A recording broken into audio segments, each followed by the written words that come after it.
bismillahir rahmanir rahim. A daren lailatul qadri dare ne da ake samun sa a ɗaya daga cikin kwanakin goman ƙarshe na watan ramadan, kuma manzan Allah sallallahu alaihi wasallama ya gaya mana ana samun shi ne a kwanaki mara a cikin waɗannan kwanaki, wato daren 21, daren 23, daren 25, 27 da kuma daren 29.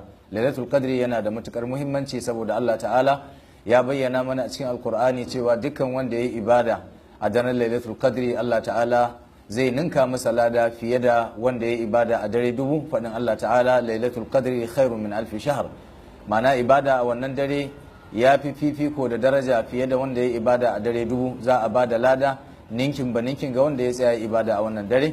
Sannan kuma Allah ta'ala ya bayyana mana muhimmancin wannan dare cewa a cikinsa aka saukar da alkur'ani, mala'iku suna saukowa daga sama saboda albarkar da yake cikin wannan dare.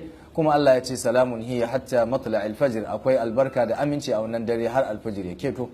Dare ne wanda manzo Allah sallallahu alaihi wasallam yake bashi muhimmanci, yana tarewa a masallaci yana bautar Allah, kuma ya ce dukkan wanda ya tsaya yayi ibada a daren lailatul qadri Allah ta'ala zai gafarta masa zunubansa baki daya a cikin hadisi ingantacce.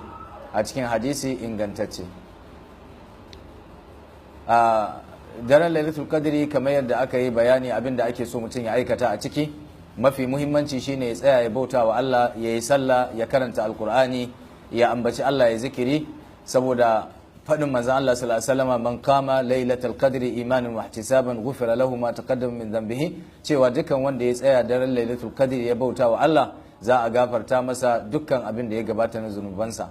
Manzon Allah yana sallah, yana zikiri, yana bautar Allah a cikin wannan dare mai muhimmanci.